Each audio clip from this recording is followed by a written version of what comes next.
Marks వార్త 16:16 నమ్మి బాప్తిస్మము పొందినవాడు రక్షింపబడును, నమ్మని వారికి శిక్ష విధింపబడును. శిక్ష శిక్ష శిక్ష.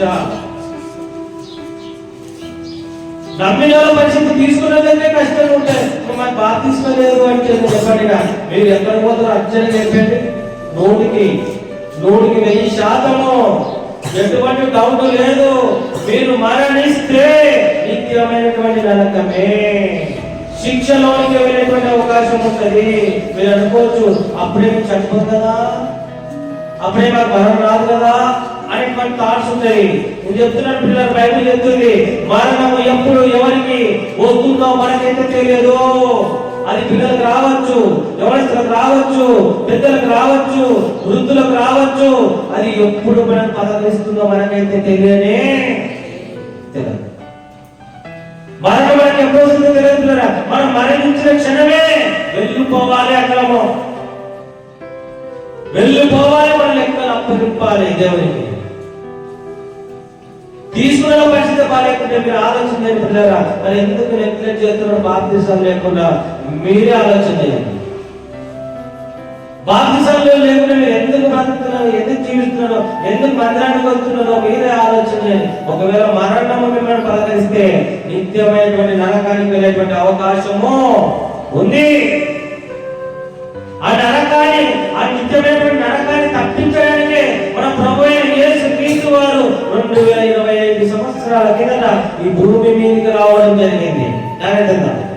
వచ్చినటువంటి ఆయన మనం చేసినటువంటి ప్రతి పాపముల నిమిత్తం ఏం చేశాడు?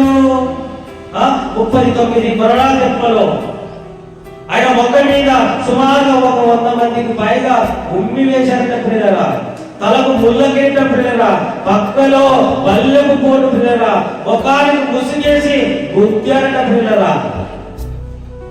తెలుసా దేని వల్ల భరించాడైనా? మనందరి కోసమే, మనం రక్షించాలనేటువంటి ఒకే ఒక ఉద్దేశమే. మనం పాపము చేయకుండా పరిశుద్ధులుగా, నిర్దోషులుగా, యథార్థవంతులుగా బ్రతకాలనేటువంటి ఉద్దేశంతోనే ఆయన రక్తాన్ని కాచాడు, ఆయన ప్రాణాన్ని పెట్టాడు.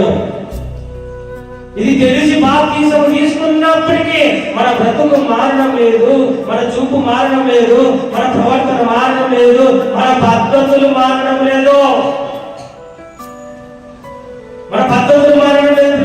మార్చుకోవాలనే ఉద్దేశంతోనే మనకు దినములు, రోజులు, నెలలు, సంవత్సరములు మనకు దేవుడు ఇస్తున్నాడు.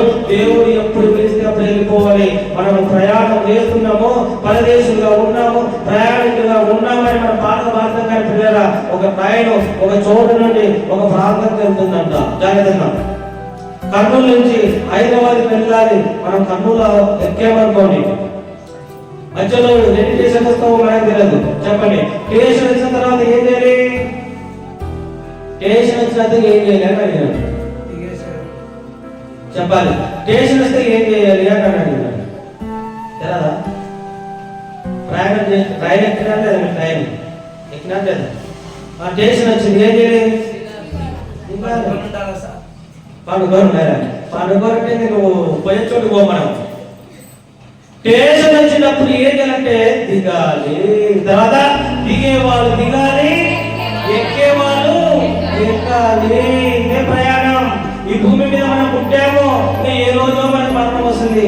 మన స్టేషన్ ఎక్కడ వస్తుందో మనకు తెలియదు, మనకి మరణం ఎప్పుడు సంభవిస్తుందో మనకు తెలియదు. వచ్చినప్పుడు అక్కడ దిగిపోవాలి. దిగిపోవాలంటే మన చేతులు లేదు, మన చేతుల్లో ప్రభు పిలిస్తే అందరూ వెళ్ళిపోవాలి. ఆ స్టేషన్ మనకి ఎక్కడుందో మనకు తెలియదు. దిగేవాళ్ళు దిగుతూ చెప్పేవారు ప్రయాణం కొనసాగుతూనే ఉంటది, కొనసాగుతూనే